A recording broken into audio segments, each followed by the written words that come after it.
नमस्कार दोस्तों। आप सभी लोगों का इस नई लाइव स्ट्रीम में स्वागत है। तो गाइज आज की इस वीडियो में हम बात करेंगे आपके पॉलिटेक्निक फिजिक्स लेक्चर एग्जाम के क्लासिकल मैकेनिक्स के प्रैक्टिस क्वेश्चंस के बारे में। जो आपका यूपीपीएससी टेक्निकल एजुकेशन वाला जो लेक्चर का एग्ज़ाम आया है, फिजिक्स लेक्चर का एग्ज़ाम, उसी के लिए हम क्लासिकल मैकेनिक्स जो आपका सब्जेक्ट है पेपर 1 उसके क्वेश्चंस के साथ प्रैक्टिस करने वाले हैं। ठीक है, चलिए शुरू किया जाए।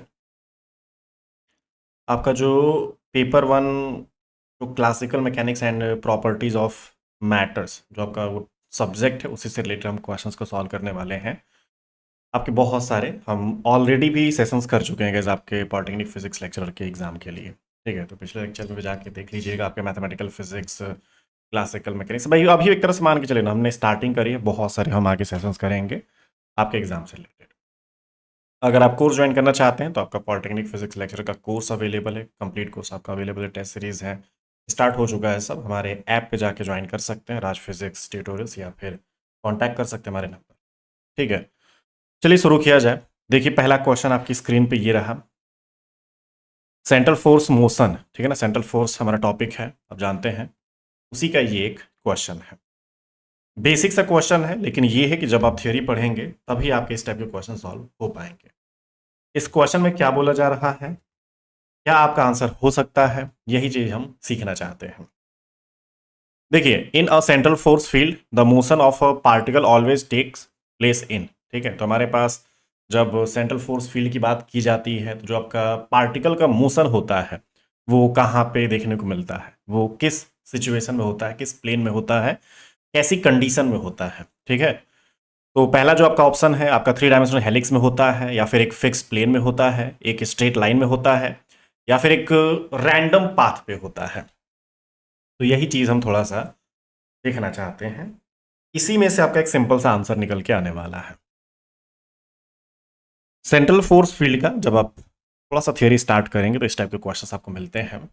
इसमें और भी काफी सारे क्वेश्चंस बनेंगे। ये अभी जो इसमें क्वेश्चन का आंसर बताऊंगा उसको ध्यान रखिएगा, उसका जो एक्सप्लेनेशन बताऊंगा उसको ध्यान रखिएगा। आगे एक और भी क्वेश्चन इसी से रिलेटेड है, लेकिन पूरा तरीका ही बदल दिया गया है उसका। ठीक है, तो इस क्वेश्चन को थोड़ा सा ध्यान से समझिएगा। आगे एक और भी क्वेश्चन है इस पे बेस्ड। देखिए क्या हो रहा है, क्या लगता है आपको। देखिए, हम अगर कभी भी सेंट्रल फोर्स मोशन की बात करते हैं, सेंट्रल फोर्स फील्ड में अगर होते हैं, तो जो हमारा एंगुलर मोमेंटम होता है गाइस, आप जानते हैं ना, हमारा एल से जो रिप्रेजेंट किया जाता है वो आपका कंजर्व होता है। L vector is equal to r cross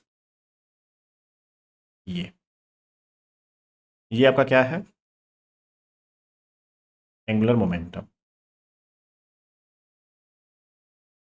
ये आपका कंजर्व होता है, कंजर्व या फिर कांस्टेंट। इसमें क्वेश्चन और क्या बनाया जाएगा, बोला जाएगा हमारे पास जब भी सेंट्रल फोर्स फील्ड में बात करी जाती है तो जो आपका मोशन ऑफ पार्टिकल होता है फिक्स प्लेन में मान लीजिए होता है, मतलब एक थ्री डायमेंशनल हेलिक्स में होता है, स्ट्रेट लाइन में होता है, रैंडम पाथ में होता है, लेकिन वहां पे कौन सी ऐसी चीज होती है जो कांस्टेंट होता है या फिर कंजर्व होता है, तो वही चीज ये आपका एंगुलर मोमेंटम वहां पे कंजर्व होता है। ठीक है, तो वही चीज आपको याद रखना। इसका एक और भी क्वेश्चन इसी तरीके से बन सकता है, ये इसलिए मैं एक्सप्लेन कर रहा हूँ जैसे कि और वो भी क्वेश्चन आपका सॉल्व हो जाए आराम से। तो ये आपके पास है, ये आपका क्या है, एंगुलर मोमेंटम जो आपका वो आपका कंजर्व होता है या फिर कांस्टेंट होता है। हमें एक चीज याद रखना है कि हमारा जो आर वेक्टर होता है guys, जो आपका पोजीशन वेक्टर जो आप बोल सकते हैं, ये आपका परपेंडिकुलर होता है, जो भी आपका कांस्टेंट वेक्टर है या फिर जो एंगुलर मोमेंटम है यहाँ पे उसके वो परपेंडिकुलर होता है। ठीक है, ये भी स्टेटमेंट नोट कर लीजिए, यहाँ पे भी क्वेश्चन बन सकता है। इसमें एक इंपॉर्टेंट चीज और भी है, क्या है, r vector is always perpendicular to a constant vector.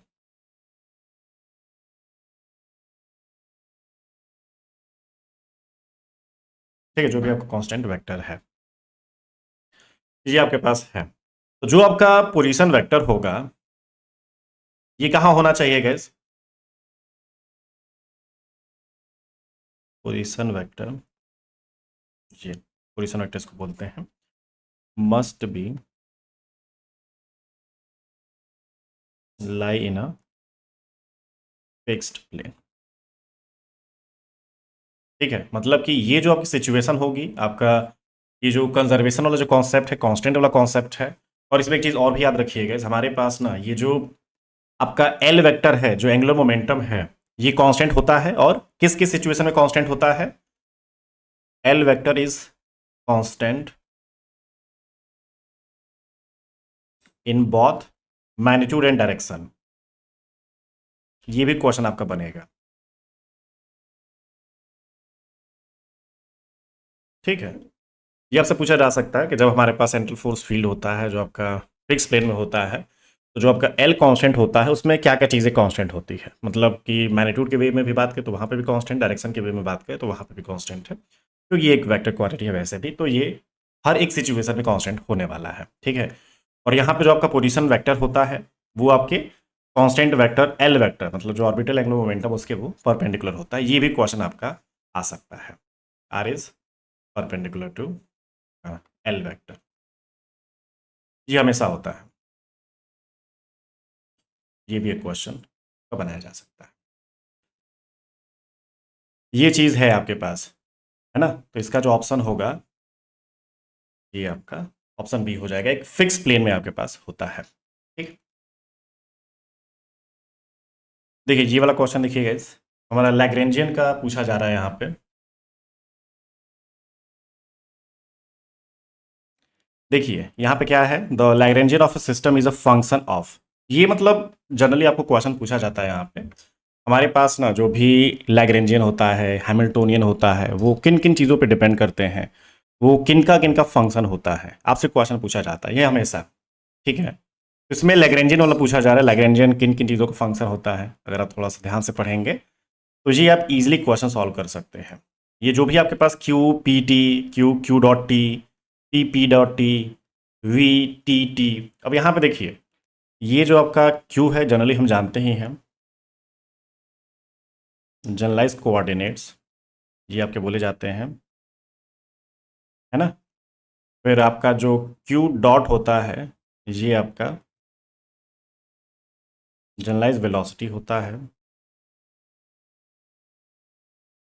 ये ठीक, फिर आपका जो पी होता है, जनरलाइज मोमेंटम होता है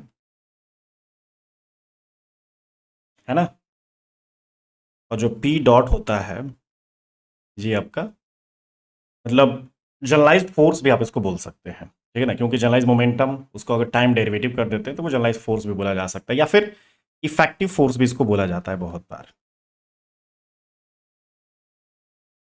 ठीक है, ऐसा है।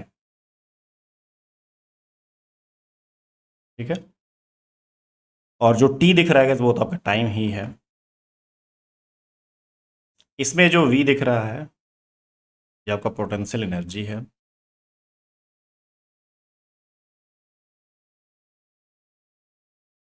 अगर आपको यहाँ पे जो टी दिख रहा है ये आपका काइनेटिक एनर्जी। ठीक है, हमारे पास ये है, ये है।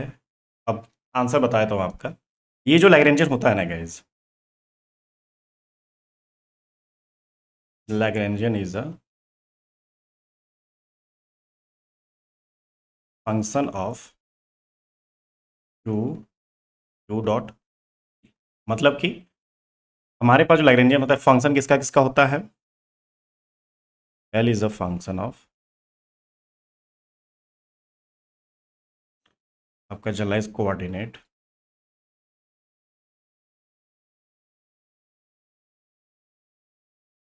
ठीक है, जनरलाइज वेलोसिटी एंड टाइम, ये चीज़ है हमारे पास।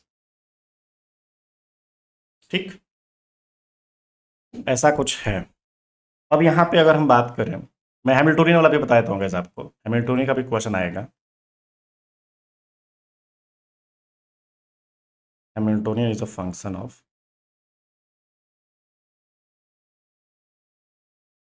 आपका क्यू ई टी। ठीक है, यहाँ पे जो पी है वो आपका जनरलाइज मोमेंटम है। मतलब हम इसको क्या बोलते हैं, लैग्रेंजियन आपका किसका किसका फंक्शन है, जनरलाइज कोऑर्डिनेट, जनरलाइज वेलोसिटी और टाइम। और वही अगर मैं हैमिल्टोनियन की बात करूँ तो वो किसका फंक्शन है, जनरलाइज कोऑर्डिनेट, जनरलाइज मोमेंटम और टाइम। ठीक है, तो ये चीज़ है इसमें। इसके लिए जो आंसर होगा, अगर लैग्रेंजियन की बात करी जाए तो ये वाला बी सही है। अगर यहीं पे क्वेश्चन बस हैमिल्टोनियन कर दिया जाता तो ये ऑप्शन ए आपका सही हो जाता। ये कुछ इस तरीके से हम बात कर सकते हैं। ठीक, याद रखिएगा, क्वेश्चन इंपॉर्टेंट है ये। देखिए आपका हैमिल्टोनियन का ही क्वेश्चन है ये। हैमिल्टोनियन आ ही गया, आसान सा क्वेश्चन है ये। सब समझिए कि जो हम क्वेश्चंस कर रहे हैं पेपर के, क्वेश्चन पेपर में आने वाले हैं आपके एग्जाम में।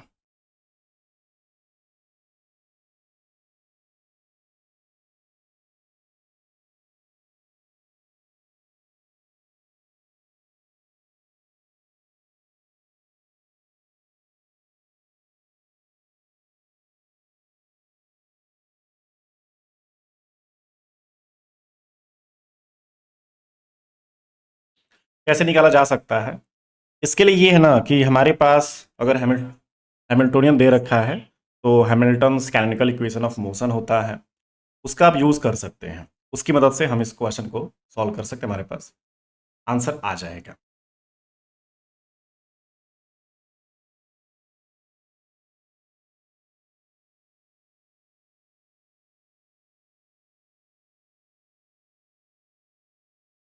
देखिए हमारे पास जो Hamilton's canonical equation of motion होते हैं सब, उनका फॉर्मूलाज नोट कर लीजिए। वो फॉर्मूला भी एग्जाम में आएगा आपका।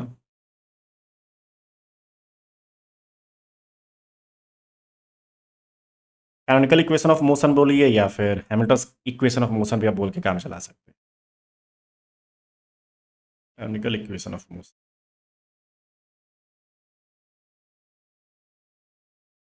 ये चीज़ है आपके पास।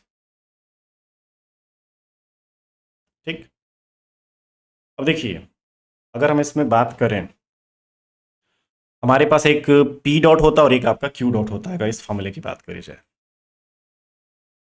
क्यू डॉट अगर पूछा जाता तो हम क्या यूज़ करते, del H upon del p. यहाँ पे एक्चुअली पी डॉट पूछा गया है, पी डॉट के लिए क्या हम यूज़ करेंगे, del H upon del q. ये चीज़ हम यहाँ पे यूज़ कर सकते हैं। तो आपके पास ये जो रिलेशन दिख रहा है इसमें क्या है, पी डॉट ही एक्चुअली निकालना है, तो क्यू के रिस्पेक्ट में आप डिफ्रेंशिएट करेंगे, या फिर जब हमारे पास जनरलाइज कोऑर्डिनेट क्यू होता तो हम यूज़ करते हैं। लेकिन इस क्वेश्चन में हमारा जो जनरलाइज कोऑर्डिनेट है, जो पोजीशन है एक्चुअली जनरलाइज कोऑर्डिनेट, वो एक्स के फॉर्म में दे रखी है। तो अगर हम क्वेश्चन के अकॉर्डिंग बात करें, हमारा जो ई डॉट होगा वो minus del H upon del x हो जाएगा। कुछ इस तरीके से हम थोड़ा सा हम कर सकते हैं, पॉसिबल है ये ऐसा। उसके बाद यही आप पूरा पूरा यूज़ कर लीजिए, जो आपका रिलेशन दिख रहा है, E dot is equal to minus del H upon del x. तो एच कहाँ दिख रहा है, ये है। अब एक्स के रिस्पेक्ट में इसको डिफ्रेंशिएट कर दीजिएगा, तो ये वाला पोर्शन वैसे ही खत्म हो जाएगा। E dot is equal to minus minus del upon del x E square upon 2m plus ये चीज़ है आपकी। ठीक, अब डिफ्रेंशिएशन करना आसान है, minus 1/2m omega square 2x, 2 से 2 गया, minus m omega square x। ये आपका है। कौन सा ऑप्शन करेक्ट है गैस, ऑप्शन बी हमारे लिए यहाँ पे फाइनली करेक्ट हो जाएगा। हम इसको इजीली कर सकते हैं।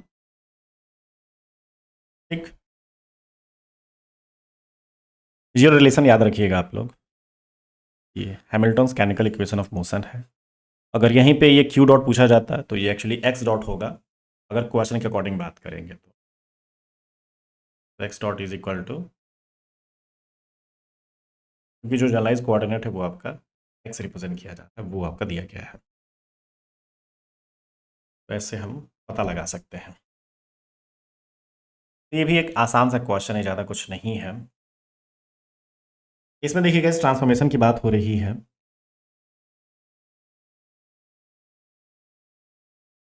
आपके पास जो कोऑर्डिनेट्स हैं, जनरलाइज कोऑर्डिनेट्स हैं दे रखे हैं, उन्हीं के अकॉर्डिंग हम बात कर सकते हैं यहाँ पे। मतलब कैनोनिकल है कि नॉन कैनोनिकल है, जो आपके रिलेटिविस्टिक पार्टिकल्स है क्या उसके लिए वैलिड है या फिर पॉसिबल ही नहीं है।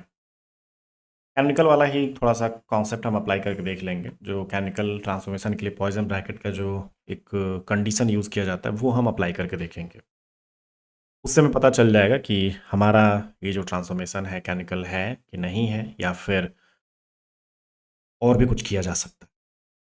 पहले केमिकल ट्रांसफॉर्मेशन वाला ही यूज़ कीजिए। इसमें क्या होता है कंडीशन आपका, अगर हम केमिकल ट्रांसफॉर्मेशन के लिए बात करें,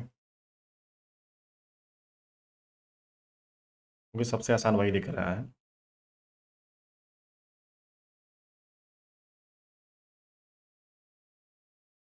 जो आपका क्यू एंड पी होता है, ये आपका 1 होना चाहिए।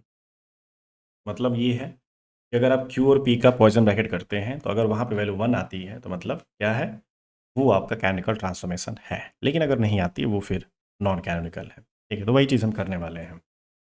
अब इसमें देखिए ये जो क्यू पी है, ये क्यू पी इस पर ये डिपेंड कर रहा होगा एक्चुअली। ठीक है, तो आपका ये जो रिलेशन होगा del q upon del q, del p upon del P, minus del q upon del P, del p. अब ये जो भी आपका रिलेशन है इसके साथ भाई अप्लाई कर, डिफ्रेंसिएशन ही हमें करना है और कुछ तो दिख नहीं रहा हमें। बस डिफ्रेंसिएशन कर दीजिए। क्यू की वैल्यू क्या है आपकी, पी है। Use q is equal to p and p is equal to minus q, ये आप यूज़ करेंगे। तो बस क्यू का क्यू के रिस्पेक्ट में करेंगे तो ये तुम्हारी ज़ीरो ही हो जाएगी। ये दोनों टर्म ज़ीरो हो जाएंगे गैस, ठीक है ना, क्योंकि जो क्यू है उसकी वैल्यू पी है, तो पी को क्यू के रिस्पेक्ट में अगर करते हैं तो वो ज़ीरो वैसे ही हो जाएगा, वो एक कांस्टेंट के तौर पर ट्रीट किया जाएगा। अब यहाँ पे देखिए माइनस, इस रिलेशन में अगर हम बात करें तो जो आपका क्यू है उसकी वैल्यू क्या है, पी है। पी के रिस्पेक्ट में करेंगे ये आपको 1 आ जाएगा। फिर जो पी है इसकी वैल्यू माइनस क्यू, तो क्यू के रिस्पेक्ट में करेंगे तो यहाँ पे माइनस, ये सॉरी 1 होगा ना, ये 0 नहीं है गैस। ये कंडीशन जो है आपका 1 होता है। तो देखिए क्या ये 1 आ रहा है क्या, माइनस ये minus is equal two plus 1। इस हिसाब से इस कंडीशन को ये आपकी वैल्यू सॉल्व कर रही है, सेटिस्फाई कर रही है। तो जो आपके क्यू और पी है ये क्या है, इनका जो ट्रांसफॉर्मेशन है वो कैनोनिकल है। ठीक है, तो इस बेस पे हम इसको चाहे तो आसानी से कर सकते हैं, कोई दिक्कत नहीं हो। कैनोनिकल, अगर यही चीज़ आपका इक्वल टू 1 नहीं होता ये नॉन कैनोनिकल हो जाता है। ठीक है, याद रखिएगा। कैनोनिकल नॉन कैनोनिकल क्या है, पॉइजन ब्रैकेट हम करेंगे जो भी आपका ट्रांसफॉर्मेशन दिया गया है वो पॉइजन ब्रैकेट आपका सेटिस्फाई करना चाहिए इक्वल टू 1। अगर होगा तो जो भी आपने ट्रांसफॉर्मेशन लिए हैं वो कैनोनिकल होंगे, अदरवाइज नहीं होंगे। इसी क्वेश्चन में हम जो वैल्यूज यहाँ पे देख रहे हैं इसमें अगर एक भी जो साइन यहाँ पे देख रहे हैं उसको अगर मैं इंटरचेंज कर दूँ तो वो चीज़ें आपकी गलत हो जाएगी। ठीक है, नहीं इसमें अगर साइन ही हटा दूँ या फिर दोनों को साइन कर दूँ, मतलब नेगेटिव साइन कर दूँ, इसको भी माइनस कर दीजिए, इसको भी माइनस कर दीजिए, या फिर इसको भी प्लस इसको भी प्लस, तो ये फिर आपका कैनिकल नहीं हो सकता है। ठीक, क्योंकि सिंपली जब आप पॉइजन ब्रैकेट करने जाएंगे तो यहाँ पे ये माइनस पहले से है, ये वाला अंडर वाला जो अंदर का जो पोर्शन है वो माइनस आना चाहिए, तभी राइट हैंड साइड में 1 सेटिस्फाई हो पाएगा। अगर वो ब्रैकेट में -1 नहीं दिखेगा, अगर +1 दिखेगा फिर वो -1 आ जाएगा, फिर वो हमारा कंडीशन सेटिस्फाई नहीं कर पाएगा। तो उस कंडीशन में वो क्या होगा, नॉन कैनोनिकल होगा। चलिए अगला क्वेश्चन देखिए। हमारे पास रिलेटिविस्टिक मास का क्वेश्चन पूछा गया, स्पेशल थ्योरी ऑफ रिलेटिविटी का पार्ट है, ये छोटा सा एक पार्ट है, फॉर्मूला याद रहना चाहिए आपको। क्या है ये, और particle of rest mass M nought, rest mass M nought represent किया जाता है, moves with velocity v is equal to 0.6 c। The relativistic mass formula जानते हैं, कोई दिक्कत नहीं है, m is equal to M nought divided by 1 minus V square upon C square. Values रख लीजिए, एम नॉट तो ये ऐसे ही रहेगा, 1 minus V square upon C square, तो 0.6 सी है, तो पॉइंट कितना हो जाएगा ये 0.36 C square divided by C square, ये चीज़ है। तो ये सी स्क्वायर से C square cancel out, 1 minus 0.36 करेंगे तो कितना हो जाएगा, 0.64 हो जाएगा।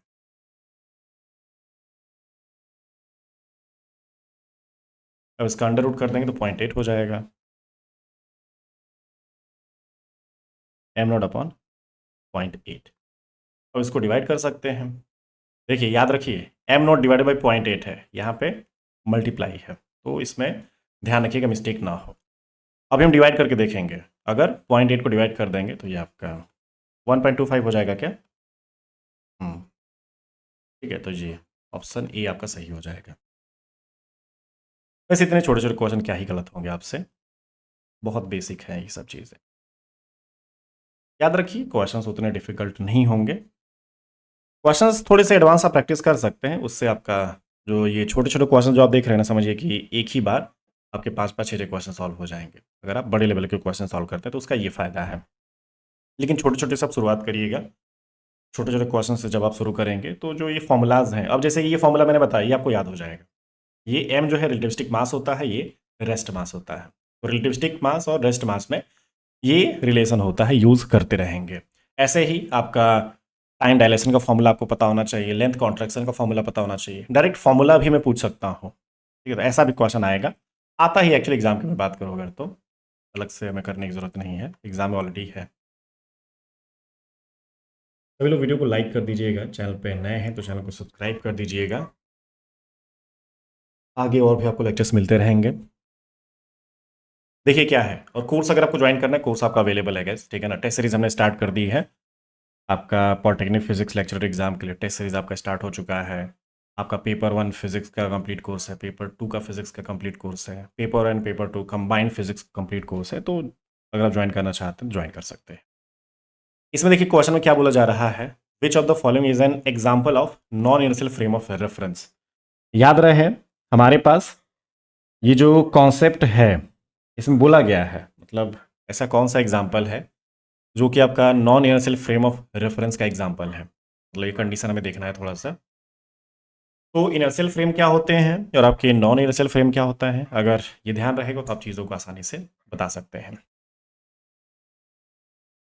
वैसे इनर्शियल तो वो है, मतलब inertia, inertial frame of reference, जहाँ पे लॉज ऑफ इनर्सिया एक्चुअली काम करते हैं, ठीक है। और ये भी बोल सकते हैं जो इनर्शियल फ्रेम्स होते हैं वो एक्सेलरेट नहीं करते हैं, कैसे नोट कर लीजिए इनर्शियल फ्रेम वाला थोड़ा सा, ये भी क्वेश्चन में बनेगा।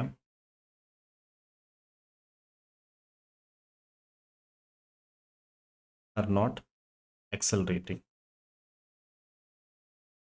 और जब एक्सेलरेशन हो जाता है तो वो वैसे ही आपका non inertial frame of reference हो जाता है, ठीक है। हमारे पास इसमें एक जो ऐसा ऑप्शन है जो कि इस कंडीशन के लिए एकदम सेटिस्फाई कर रहा है, नॉन इनर्शियल फ्रेम को वो फॉलो कर रहा है। एक्चुअली होता ये है ना कि अगर हम रोटेटिंग फ्रेम की बात करते हैं, इनर्शियल फ्रेम तो देख चुके, जैसे रोटेटिंग फ्रेम की अगर हम बात करते हैं तो वो आपका एक सेंट्रीपिटल एक्सेलरेशन वो एक्सपीरियंस करता है, ये हम जानते हैं।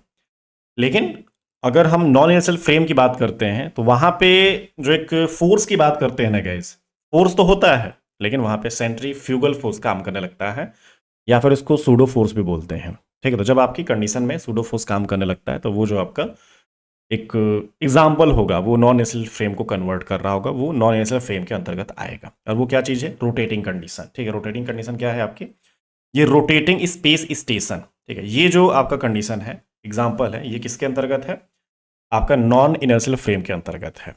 ये कभी भी जो रोटेटिंग स्पेस स्टेशन जो आप देखते हैं वो कभी भी एक्सेलरेट हो सकता है, धीरे भी हो सकता है, होता है ना, आपने ऐसा देखा होगा। अगर आप थोड़ा सा सैटेलाइट्स की बात करें, स्पेस स्टेशन की बात करें, तो ऐसी कंडीशन उसमें आती हैं, ठीक है।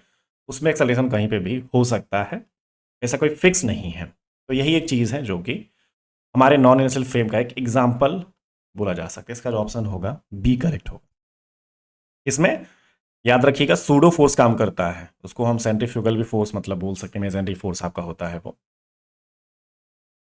देखिए ये क्या है आपका पॉइजन ब्रैकेट, पॉइजन ब्रैकेट हमें ये दिया गया है क्यू आई पी जे।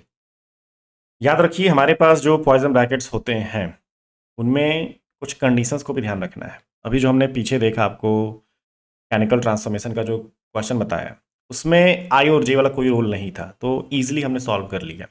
लेकिन थोड़ा सा जब आई और जे अलग अलग तरीके के जो सिस्टम्स आ जाते हैं, आई वाला अलग एक वैल्यूज होल्ड करेगा, जे वाला अलग एक वैल्यूज होल्ड करेगा, तो इसमें थोड़ा सा क्वेश्चन होता है वो पलट जाता है, चीज़ें अलग हो जाती हैं। ठीक है, अगर आप ध्यान नहीं देंगे, मतलब मैं गलती क्या होती है इसमें बता देता हूं। आप गलत क्या ट्राई कर सकते हैं? गलत अगर हम बात करें तो आप तुरंत देखेंगे, तुरंत ये सॉल्व करना चालू करेंगे। देखिए क्या है, डेल, जैसे कि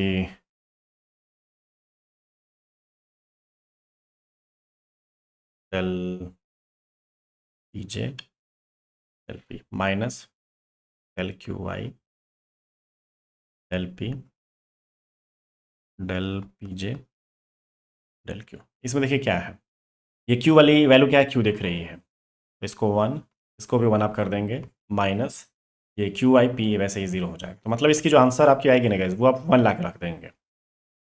ऐसा मतलब बता रहा हूँ, कुछ लोग गलती करते हैं, ऐसी मिस्टेक होती है। आपको वन दिख रहा है तो आपको लगेगा कि मतलब ये आंसर सही है, लेकिन एक्चुअली ये गलत है। ठीक है, ये गलत है एक्चुअली गाइस, आप ऐसी मिस्टेक करिएगा भी नहीं। ये जो आई दिख रहा है ना और जो जे दिख रहा है, इसी से क्वेश्चन पूरा अलग हो जाएगा, अलग कॉन्सेप्ट यहाँ पे एक्चुअली यूज कर रहे हैं। ठीक है, अब देखिए, अगर हम यहाँ पे क्वेश्चन की बात कर ही रहे हैं, हम अगर क्यू और अपने पी की बात करेंगे, तो आपके जो रिलेशंस होंगे, ये Q I P J, actually अगर हम बात करेंगे ना गाइस, मान लीजिए ये वाला भी एक, अपने इस सिस्टम में बात करें, मतलब आपका आई है, ये वाला भी जैसे कि आई है, एक टाइम पे एक ही की बात कर सकते हैं गाइस। ठीक है, ऐसा नहीं कि आप आई और जे एक ही साथ लेके जा सकते हैं, नहीं ऐसा नहीं कर सकते आप। आई एक ही बार लेके चलेंगे, जे वाला आपका एक ही बार लेके चलेंगे, तब ये पॉसिबल है। ठीक है, तो वन नहीं हो सकता, माइनस वन भी एक्चुअली यहाँ से पॉसिबल नहीं है, जीरो भी पॉसिबल नहीं है यहाँ पे। ठीक है ना, एक ही हमारे पास आंसर बच रहा है। देखिए क्या होगा, हमारे पास ये जो क्वेश्चन होगा, अब ये आई और जे पे डिपेंड करता है। अगर आप चाहो तो इसको सॉल्व भी करने की जरूरत नहीं है, आपको डायरेक्ट मैं कंडीशन बता रहा हूँ। ठीक है, ये फॉर्मूला आपको नोट करने की कोई जरूरत नहीं है, अब इसके डायरेक्ट कंडीशन सुनिए।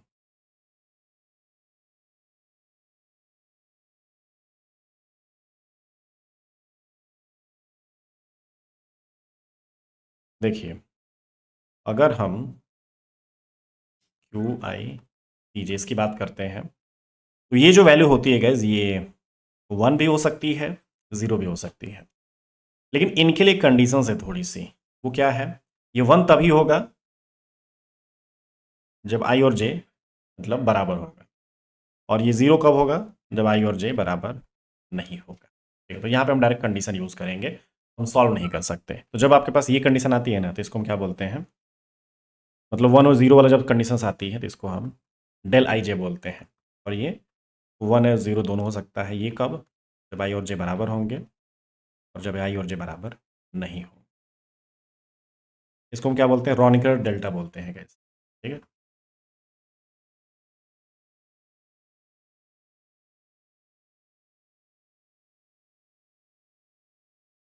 रॉनिकर डेल्टा, इसका जो ऑप्शन होगा वो आपका सी वाला सही है। ठीक,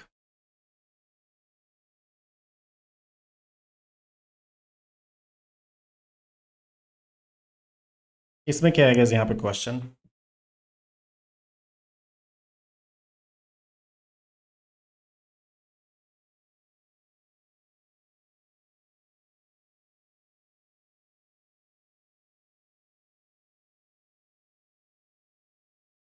according to Kepler's second law, the areal velocity of a planet remains constant. This is consequences of the conservation of linear momentum, energy, angular momentum या फिर मास।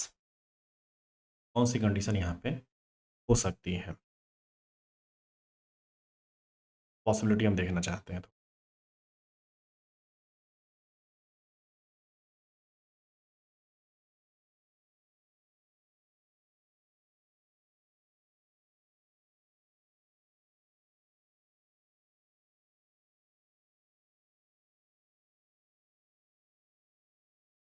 देखिए, हमारे पास ना जो रिलेशन होता है, काफ़ी आसान सा रिलेशन है ये।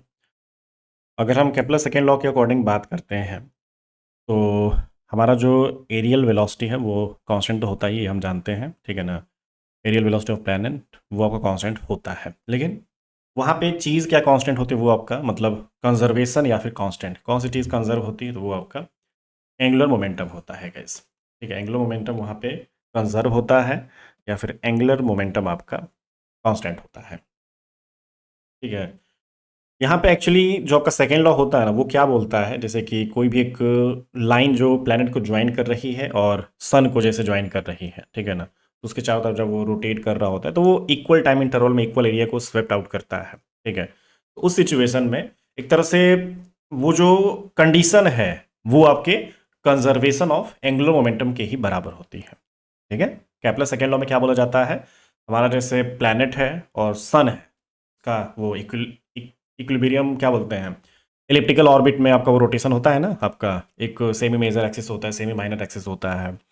तो उस कंडीशन में जब वो ज्वाइन उसको करता है, मतलब उन दोनों को जब कनेक्ट किया जाता है, जब वो मूव कर रहा होता है, रोटेट एक्चुअली कर रहा होता है उसके चारों तरफ, सन के चारों तरफ, तो जो आपका वो जो लाइन जो होती है, जो एक पोजीशन वेक्टर होती है, जो सन और आपके प्लेनेट को कनेक्ट कर रही होती है, ठीक है, ये वाला फिगर आप देखिए, फिगर कुछ ऐसा आपका मान लीजिए बन सकता है, ये आपका प्लेनेट हो गया, ये मान लीजिए आपका सन हो गया।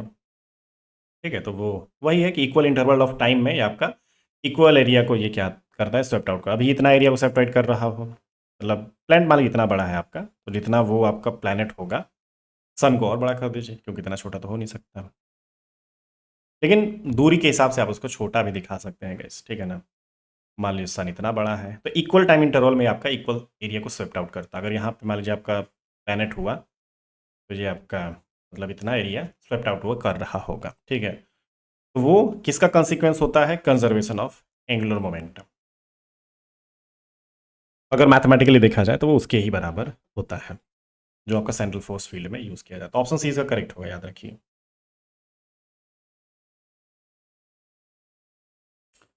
देखिए ये क्वेश्चन क्या बोल रहा है, इस क्वेश्चन में कुछ चीजें हैं।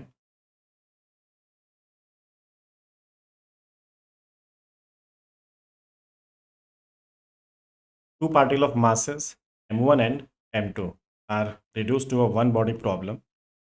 The reduced mass मतलब m1 m2 अगर आपके पास है तो आप जानते ही हैं गैस, म्यू जो आपका है,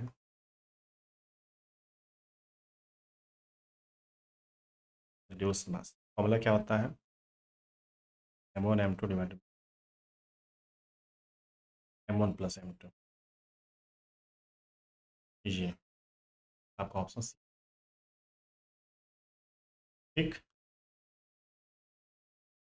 तो आपके पास दो पार्टिकल्स हैं, मासेस m1 एंड m2, उनको रिड्यूस करके एक बॉडी प्रॉब्लम में कन्वर्ट कर दिया जाता है, तो ये आपका रिड्यूस मास बोला जाता है।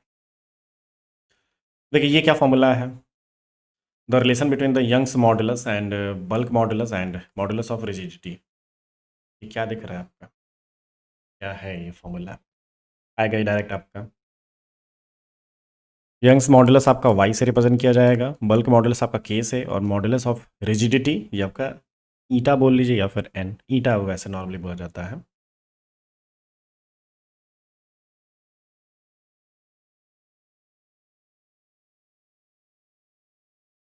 ये जो रिलेशन होता है ना गैस, ये आपका ऑप्शन ए वाला करेक्ट है।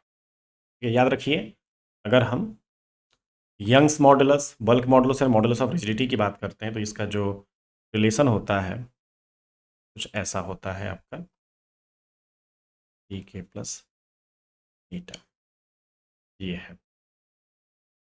और ये एक्चुअली क्या करता है ना गैस, ये एक स्टैंडर्ड आइडेंटिटी है।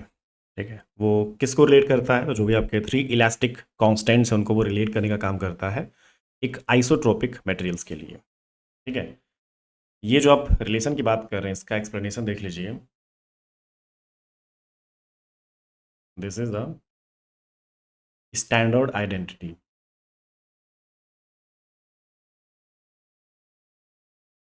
ठीक है,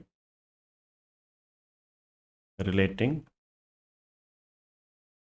द इलास्टिक कांस्टेंट्स।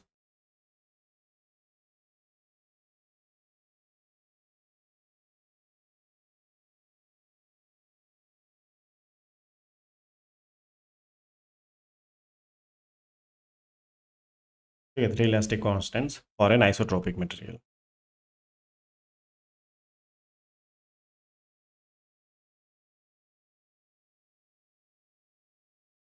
ये चीज़ है, ये एक्चुअली कैसे बोला जाता है। इसका पीडीएफ हम टेलीग्राम पे डाल देंगे, टेलीग्राम आप ज्वाइन कर लीजिएगा, आज फिजिक्स ट्यूटोरियल। आज फिजिक्स ट्यूटोरियल जो हमारा टेलीग्राम चैनल उस पर आप चले जाइएगा, ज्वाइन कर लीजिएगा उसको। वहाँ पे ये पीडीएफ हम डाल देंगे, इसका जो भी सॉल्यूशन है। ठीक है, चलिए इस लेक्चर में फ़िलहाल इतना ही रखेंगे हम। 10 क्वेश्चन हमने सॉल्व किए और उनके साथ ही साथ मैंने और भी आपके कॉन्सेप्ट बताए, तो मान के चलिए हमने 12 से 15 क्वेश्चन यहाँ पे सॉल्व किए, जो कि आपके पेपर 1 में पूछे जाएंगे फिजिक्स।